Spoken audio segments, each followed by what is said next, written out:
देखिए, पहली बात मैं जो करेक्ट करना चाहूँगा कि इस कैंपस में देश विरोधी जो नारे लगाने की जो एक छवि गढ़ी गई है, वो बिल्कुल बेबुनियाद है। क्या लगता है कि जेएनयू के जो स्टूडेंट हैं उनको जानबूझकर टारगेट किया जा रहा है?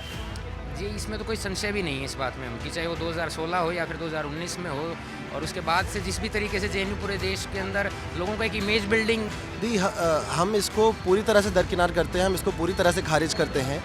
इस पूरी प्रोसेस में कहीं भी विद्यार्थियों की राय नहीं ली गई है, किसी भी स्टूडेंट की राय नहीं ली गई है, फैकल्टी की भी राय ज़्यादातर नहीं ली गई है। एकेडमिक काउंसिल से पास होना था, इसको पास करना होता। ये पूरी तरह एंटी स्टूडेंट हैं और इसमें प्रशासन ने पूरी तरह जो डेमोक्रेटिक प्रोसेस है और जो स्टूडेंट्स का रिप्रेजेंटेशन है उसको साइडलाइन किया है। हम देख सकते हैं कि इसमें साफ साफ सर्कुलर में ऐसा लिखा गया है कि जेएनयू में जो ये सर्कुलर आया है इसमें केवल जो चीफ प्रोक्टर ऑफिस है उसके जो स्टाफ है उसी के सजेशन के आधार पर बनाया गया है। बिल्कुल नहीं, हम इस प्रोटेस्ट को बैन करने के सर्कुलर के खिलाफ प्रोटेस्ट करेंगे, जो की भी है। हम लोगों ने सर्कुलर को जलाया था थोड़े दिन पहले। अब जेएनयू में अब किसी भी तरीके का प्रोटेस्ट नहीं होगा। अगर ऐसा होता है तो देश विरोधी नारे लगाने पर 10,000 का जुर्माना है, जबकि प्रोटेस्ट करने पर 20,000 का जुर्माना है। और यहाँ पर जेएनयू के कई सारे स्टूडेंट हैं, उनसे बात करेंगे। क्या लगता है, जिस तरीके से प्रशासन की तरफ से ये कहा गया है कि अब यहाँ पर प्रोटेस्ट जो है वो अलाउड नहीं है? देखिए, पहली बात मैं जो करेक्ट करना चाहूँगा कि इस कैंपस में देश विरोधी जो नारे लगाने की जो एक छवि गढ़ी गई है, वो बिल्कुल बेबुनियाद है। आज तक जो भी हुआ है इस कैंपस में देश विरोधी जो बोला जा रहा है 2016 के बाद यहाँ पे स्लोगन लगाए गए, आज तक उन पर जो चार्जशीट फाइल नहीं हो पाई है। गवर्नमेंट जब ये जिसने जो है सबसे अधिक प्रचार किया है कि इस कैंपस में लगे हैं देश विरोधी नारे, अब उनकी गवर्नमेंट होने के बावजूद आज जो है उन लोगों पे कार्रवाई क्यों नहीं हो पाई, उसकी वजह से पूरा कैंपस जो इतने सालों से इस बात के लिए जो है बदनाम किया जा रहा है कि ये जो है यहाँ पे देश विरोधी स्लोगन लगाए जाते हैं। हम कह रहे हैं गवर्नमेंट को क्रिटिक करना ये देश विरोधी जो है स्लोगन नहीं होते हैं। आपको क्या लगता है इसके पीछे किसका षड्यंत्र मानते हैं आप? देखिए, पूरे जाहिर सी बात है कि 2015 से लेकर जब यहाँ से मूवमेंट इस गवर्नमेंट में स्टार्ट हुआ था नॉन फेलोशिप को लेकर, तब से इस कैंपस को ख़त्म करने के लिए, इस कैंपस की आवाज़ को दबाने के लिए एक जो है कोशिश गवर्नमेंट की तरफ चल रही थी। आज उसका एक मुकम्मल रूप हम लोग जो है इस फाइन राज के उसमें देख रहे हैं। हम देख रहे हैं कि अभी जो ये लाया गया है, पहले ये था कि आप एडमिन बिल्डिंग के आसपास में आप जो है प्रोटेस्ट नहीं कर सकते। 100 मीटर का जो रेडियस है उसके बीच में आप उसके अंदर आप प्रोटेस्ट नहीं कर सकते हैं। पहले उस जो है एडमिन ब्लॉक पे प्रोटेस्ट होते थे, सालों से होते रहे हैं। जब से कैंपस बना है तब से वहाँ पे ये होता रहा है, लेकिन अभी उन्होंने जो है ये बैन किया।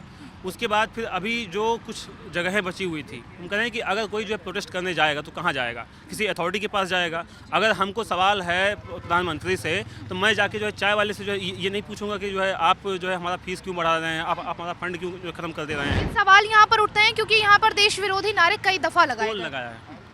आप स्पेसिफिक जो है 1-2 स्लोगन आप बता दीजिए कि जो है कब लगाए गए हैं, जो है कहाँ लगाए गए हैं, किस लिए लगाए गए हैं। आप एक कोई भी ये हमको बता दे कि कब लगाए गए हैं। 2016 वाला जो मैं बोल रहा हूँ, 2016 में उसी पे अभी तक चार्जशीट दायर नहीं हो पाई है। उसके बाद में आप देखिए, आप बताइए कौन सा जो है स्लोगन ऐसा लगाया जो देश विरोधी होगा। आखिर क्यों लगता है आपको कि क्यों प्रशासन ने ये सख्त कदम उठाया होगा? आपको क्या लगता है? इस कैंपस का फंड ख़त्म कर दिया गया है। इस कैंपस में जो है इस कैंपस में जो गरीब बच्चे आते हैं उनको पढ़ने के लिए रोक दिया जा रहा था, उसके खिलाफ प्रदर्शन हुए। इसलिए जो है ये चाह रहे हैं कि इस कैंपस में प्रोटेस्ट ना हो, ताकि ये जो भी अपनी नीतियां हैं, जो भी इनके जो है इस कैंपस को प्राइवेट करने का जो इनकी मंशा है, उसको ये जो है फुलफिल कर पाएँ। क्योंकि प्रोटेस्ट होगा, अगर ये जो है फीस बढ़ाएंगे तो छात्र प्रोटेस्ट करेंगे। छात्र जो है गरीब तबके से आ रहे हैं, छात्र जो है किसानों के बच्चे हैं। अगर वो प्रोटेस्ट होता है तो उनमें किन किन मुद्दों को लेकर सवाल उठाए जाते हैं? क्या क्या भाषाएं या फिर किस किस स्लोगन का यूज़ किया जाता है? देखिए, एडमिन के खिलाफ लगाया जाता है। और हम लोग यहाँ पे जेएनयू में लोग समझता है, पढ़ता है, लोग पीएचडी कर रहा है, ये समझता है कि चीज़ें कहाँ से संचालित होती हैं।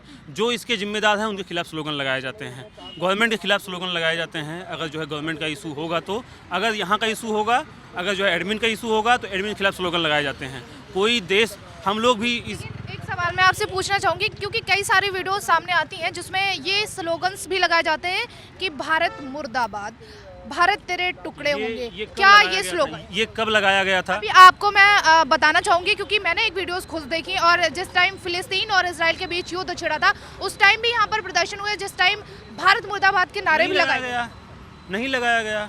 आप दिखाई आखिर क्यों लगता है आपको कोई अफवाह फैला रहा है आप लोगों के खिलाफ? क्योंकि जेएनयू इस देश में ऐसा एक कैंपस है जो इस गवर्नमेंट में आज तक नहीं झुका, उसके जो है सामने नहीं झुका है।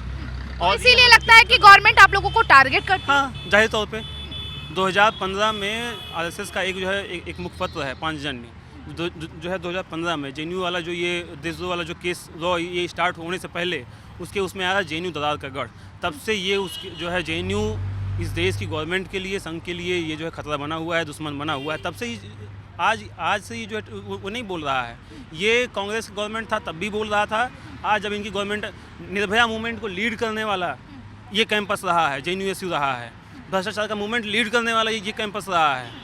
और आप लोगों को लगता है कि संघ की तरफ से या फिर ऐसे जो भी वेबसाइट्स हैं, मीडियाज हैं, वो लोग आपको टारगेट कर रहे हैं, मैनिपुलेट कर रहे हैं। और जो फैक्ट है, आप जेएनयू आके जो है देखिएगा, जेएनयू में जितनी इस देश के लोगों को जितनी बातें बताई गई हैं वो सब झूठ हैं।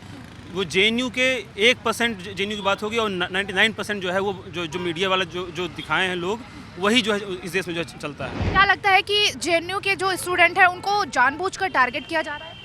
जी, इसमें तो कोई संशय भी नहीं है इस बात में हम कि चाहे वो 2016 हो या फिर 2019 में हो, और उसके बाद से जिस भी तरीके से जेएनयू पूरे देश के अंदर लोगों का एक इमेज बिल्डिंग। आखिर ऐसा क्यों लग रहा है? आखिर क्या वजह हो सकती है कि आप लोगों को ऐसा लग रहा है कि टारगेट किया जा रहा है? टारगेट इसलिए किया जा रहा है कि ये जो करंट रिजीम है ना, वो अगर कोई भी ऐसा फैसला लेकर के आती है या अंदर का जो एडमिनिस्ट्रेशन है वो कुछ भी करता है, तो सबसे पहले जेएनयू के स्टूडेंट उसके खिलाफ आवाज़ उठाते हैं। मैं आपसे एक सवाल पूछना चाहूँगी और इंटरप्ट भी करना चाहूँगी। क्या जेएनयू में भारत मुर्दाबाद के नारे नहीं लगे या फिर हमको चाहिए आज़ादी के नारे नहीं लगे? देखिए, एक तो आज़ादी वाले कॉन्सेप्ट को समझिए आप। आज़ादी के नारे कब लगे थे, कब नहीं लगे थे, उसको भी पूरी तरीके से डॉक्टरेट किया गया है।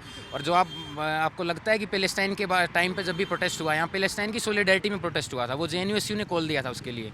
अगर आपके पास उसका कोई एविडेंस है या किसी के पास एविडेंस है तो वो लेके आए, लेकिन ऐसा कुछ नहीं है। ये सिर्फ एक प्रोपेगेट करना है कि जेएनयू को एंटी नेशनल बोल करके आप वो करें। पैलेस्टाइन की सोलिडरिटी में हुआ था और उसके हम क्लेम भी करते हैं कि हम पैलेस्टाइन के सपोर्ट में खड़े हैं, तो इसमें कोई हमें डाउट भी नहीं है बोलने के अंदर। लेकिन इसमें ऐसा कुछ नहीं है कि एंटी नेशनल कोई एक्टिविटी हो रही थी। और ये भी डिसाइड करना पड़ेगा ना एंटी नेशनल क्या है। अगर एंटी गवर्नमेंट होना एंटी नेशनल है तो हम फिर हैं। क्या लगता है आपको किसकी तरफ से टारगेट किया जा रहा है? सरकारें लगातार जेएनयू को टारगेट कर रही हैं, जो और अभी का हमारा एडमिनिस्ट्रेशन वो इस बात को मानने के लिए तैयार नहीं है कि अगर यहाँ के स्टूडेंट रेजिस्ट नहीं करेंगे तो उनको फ्री में यहाँ पे कुछ मिलने वाला नहीं। तो ये वो। क्या नाम है आपका? मेरा नाम अनन्य है। क्या लगता है आखिर जिस तरीके से अब प्रशासन ने ये रोक लगा दी है कि यहाँ पर किसी भी तरीके का प्रदर्शन नहीं होगा, आप कैसे देखते हैं इसको? हम इसको पूरी तरह से दरकिनार करते हैं, हम इसको पूरी तरह से खारिज करते हैं। इस पूरी प्रोसेस में कहीं भी विद्यार्थियों की राय नहीं ली गई है, किसी भी स्टूडेंट की राय नहीं ली गई है, फैकल्टी की भी राय ज़्यादातर नहीं ली गई है। एकेडमिक काउंसिल से पास होना था, इसको पास करना होता। क्या आप लोग अपने प्रोटेस्ट पर अब पूर्ण विराम लगा देंगे? किस पे? अपने प्रोटेस्ट पर आप लोग पूर्ण विराम लगा? बिल्कुल नहीं, हम इस प्रोटेस्ट को बैन करने के सर्कुलर के खिलाफ प्रोटेस्ट करेंगे, जो की भी है। हम लोगों ने सर्कुलर को जलाया था थोड़े दिन पहले। अब ये एक थोड़ी अनफॉर्चुनेट सी बात है कि अभी लोगों का एग्ज़ाम चल रहा है, तो हम लोग ज़्यादा कुछ चीज़ें ले नहीं सकते हैं फ़िलहाल के समय में। पर जैसे ही लोगों का एग्ज़ाम ख़त्म होगा, जैसे ही लोग छुट्टियों से वापस आएंगे, तब हम इसको आप लोग प्रोटेस्ट करेंगे दोबारा? ज़रूर।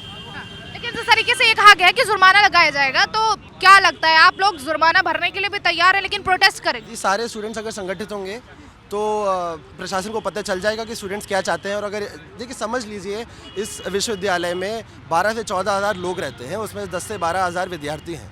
लेकिन अगर प्रशासन ये कह देता है कि जो भी आप लोगों की मांगे हैं वो हमें रिटर्न में दीजिए, हम उसको पूरा करेंगे, आपको प्रोटेस्ट करने की जरूरत नहीं है, तो आप लोग क्या स्टैंड लेंगे? ज़रूर, हम तो पहले रिटर्न में बात करना चाहेंगे, हम तो राय मतलब उनसे विचार विमर्श करना चाहेंगे। पर साफ हो गया है ये तो, मतलब ये बात साफ़ ही हो गई है कि वो मतलब बातचीत में विश्वास नहीं रखते हैं।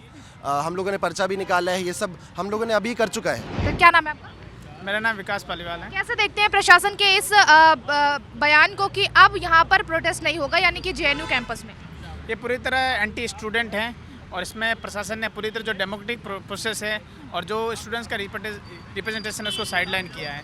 हम देख सकते हैं कि इसमें साफ साफ सर्कुलर में ऐसा लिखा गया है कि जेएनयू में जो ये सर्कुलर आया है इसमें केवल जो चीफ प्रोक्टर ऑफिस है उसके जो स्टाफ उसी के सजेशंस के आधार पे बनाया गया है। लेकिन इसमें जो सबसे बड़ी कम्युनिटी है, जो सबसे बड़ा स्टेक होल्डर वो स्टूडेंट है, स्टूडेंट्स है, इसमें कोई रिप्रेजेंटेशन नहीं है। और इसमें बहुत सारी चीज़ें ऐसी जो कॉन्ट्राडिक्टरी है।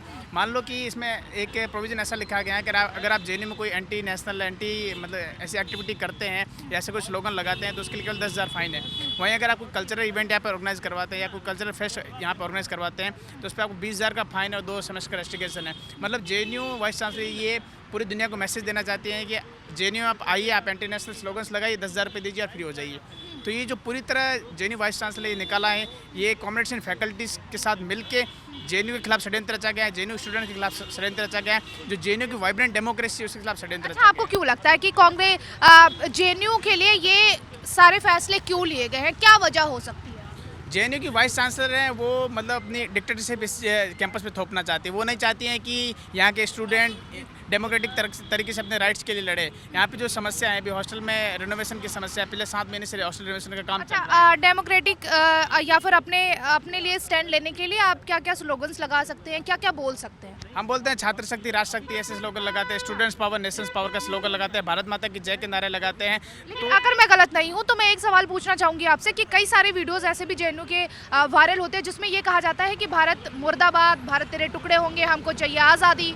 हाँ, तो ऐसे आज़ाद नारे इसमें जेएनयू प्रशासन ने क्या किया? आज तक इस पर कोई कार्रवाई नहीं की। हम तो बोल रहे हैं कि ऐसे जो भी असामाजिक तत्व हैं जो जेएनयू की छवि को खराब करना चाहते हैं, जो जेएनयू के जो डेमोक्रेटिक प्रोसेस उसका फ़ायदा उठा के देश विरोधी षड्यंत्र रच उनके खिलाफ कार्रवाई होनी चाहिए। लेकिन आज तक जेएनयू ने अभी यहाँ कुछ दिन पहले 2 महीने पहले यहाँ पे शरजील इमाम के समर्थन में यहाँ पे कार्यक्रम हुआ है। जेएनयू प्रशासन हमने लाख बार बोला कि आप इसको कार्यक्रम रुकवाइए, लेकिन जेएनयू प्रशासन नहीं कर सका। अभी 10 दिन पहले सेंटर फॉर जर्मन स्टडीज़ में भारत का डिस्टोर्टेड मैप दिखाया गया, लेकिन हमने उसका भी हमने कंप्लेन कर रखा है। एबीपी जेएनयू की तरफ से कंप्लेन किया है, लेकिन आज तक जेएनयू की तरफ से उस पर कोई कार्रवाई नहीं की गई। जेएनयू के अंदर anti student, anti national activities कीजिए, 10,000 फाइन दीजिए और फ्री होकर चले जाइए। लेकिन क्या लगता है प्रशासन ने आखिर क्या कुछ समझ के, क्या कुछ सोच के क्यों ये फैसला लिया होगा? नहीं, जब से नई वाइस चांसलर शांति श्री मैम आई है तब से हमें एक चीज़ लगातार देखने को मिल रहा है कि वो अपना नाकामयाबी, चाहे वो मेस में खाने की हो, चाहे वो जनरल्स की बात हो, चाहे वो एकेडमिक्स में बात हो, वो अपना छुपाने के लिए नए नए हथकंडे अपना रही है। चाहे वो यूनियन का इलेक्शन ना करवाना हो, चाहे वो अभी तुगलकी फरमान देना हो, तो ये पिछले 2 सालों से ये करते आ रही है। ना तो कोई स्टूडेंट कम्युनिटी की उसमें रिप्रेजेंटेशन थी और ना कोई स्टूडेंट की वो बात भी सुन रही है।